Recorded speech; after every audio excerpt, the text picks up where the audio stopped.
Welcome back. In this video we're going to be looking at the narrative voice in Never Let Me Go, so Kathy's narrative voice. In my previous video, which looked at the opening and the closing of Never Let Me Go, we already looked a little bit about the narrative voice, but we're going to delve into that in a bit more detail in this video.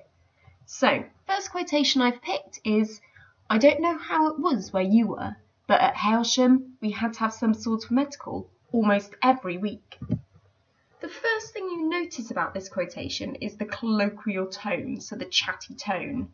She addresses us as if we were a friend. "I don't know how it was where you were." She does this quite a lot throughout the novel. Bear in mind she's admitted that she's 31. She says things in quite a chatty manner. She says dodgy, sexy in different occasions in the novel.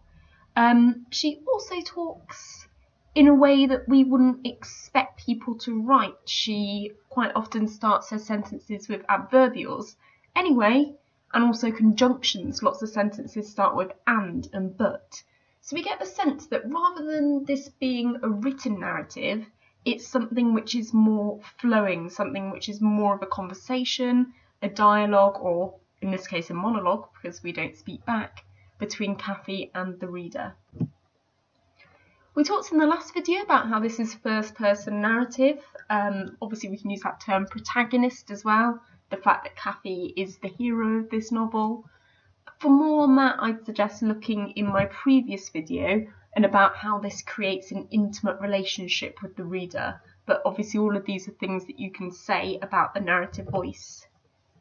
In this quotation then, we've got quite text-specific vocabulary. So she talks to us as if we were also a clone. She says, "I don't know how it was where you were."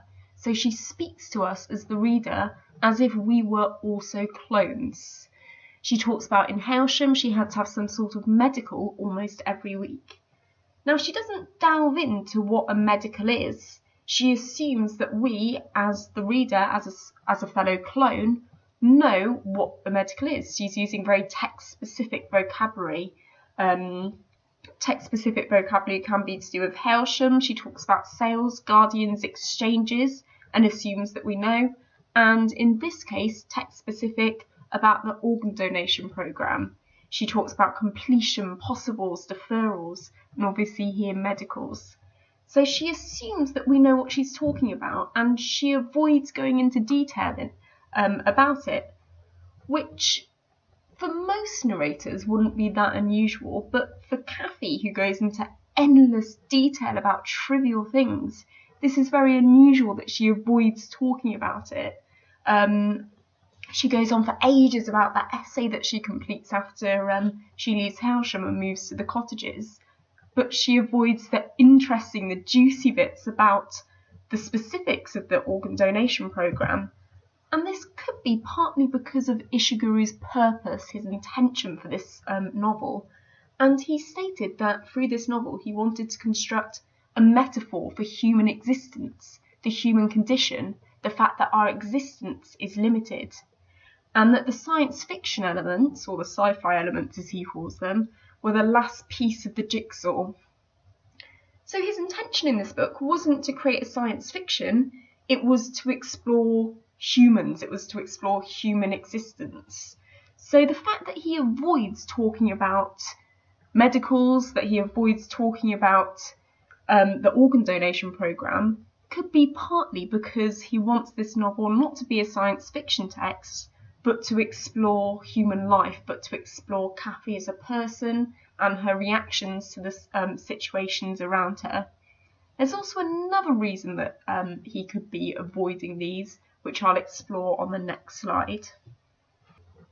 For AO2 then, if you're talking about language, form and structure, which obviously you need to hit for the second assessment objective, all of these terms will hit that if you're talking about the colloquial tone, first-person narrative, the protagonist, looking at the effect of it, which is that we have this intimate relationship with the reader, and zooming in on this text-specific vocabulary, that's all hitting your AO2.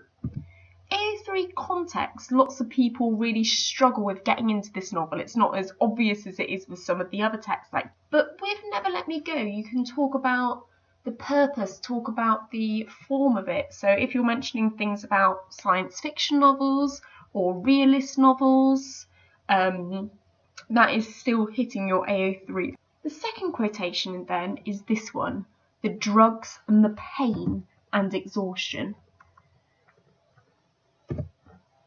We know from the previous video that this novel is written in a non-linear timescale. It's not in a chronological order, but it's Kathy's memories. Just like she speaks to us in this colloquial style, she also says her memories in quite an informal order. She flits back and forth. Partly this is because this is the way that we recall memories. If you're telling a story, you quite often start and then realise that there's something that the listener needs to understand which happened before, which you need to mention, or you'll talk about its impact on you in the future. And we don't often tell stories in a strictly chronological order. So when we think about the fact that Ishiguro wants this to be a metaphor for human existence, we've got that voice of humans as well, that very flawed but interesting human voice.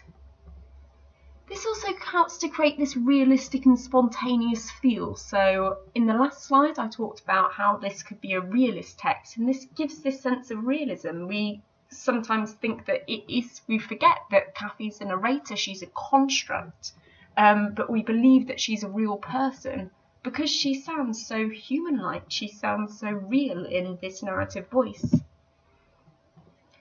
Interestingly, here we see this prolepsis, we see a flash forward. Ishiguro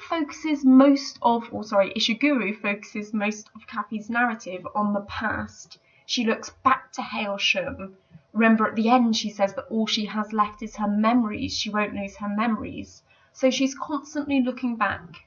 She also thinks about the present. We see her driving to places, but we don't often see her thinking about the future. Through her narrative, she's trying to avoid thinking about the future because the future for her means becoming a donor and eventually completing and eventually dying. So this is one of the very, very interesting places where we see this prolepsis, we see this flash forward. She thinks forward to the drugs and the pain and exhaustion. Like we said previously, she doesn't often talk about the realities of the physical and medical aspects of this organ donation programme, but here we get the hint of what's in store for her. This is because she's trying to avoid it, and I think the whole novel can be seen as her way of avoiding thinking about what's going to happen. And this avoidance is emphasised through this polysyndeton which we see. So polysyndeton is where you have an excess of conjunctions. If we were to say this normally, this phrase, we'd usually say the drugs, comma, the pain and exhaustion. Or if you wanted an Oxford comma, you could have that there. Here though, Ishiguro uses that extra and, the drugs and the pain and exhaustion. And this emphasises how terrifying Kathy's future is, how much she does not want to be there. So we sense the reason for this avoidance, the fact that she doesn't want the drugs and the pain and exhaustion. And I think this is a really simple, easy to learn quotation that tells us a lot about Kathy's motivations. Rachel Cusk, who's a critic, said about this text that it creates an atmosphere of unbearable constriction that is like looking back down a tunnel. So if you think back to this narrow perspective we were talking about, the fact that because Ishiguro uses Kathy, who's a first-person narrator, she only talks about what she wants.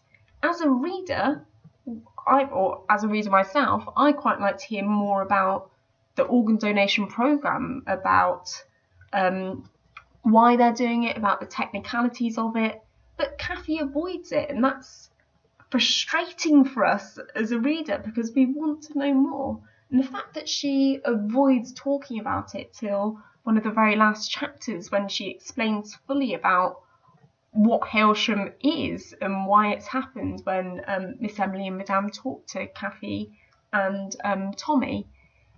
It makes the reader feel frustrated, has this unbearable constriction about the narrative, and we do get the sense it's a kind of tunnel view. We only see exactly what Kathy wants us to see, or exactly what Kathy sees. And this is again explored in the previous video, where we think about this narrow view, this narrow constricting view.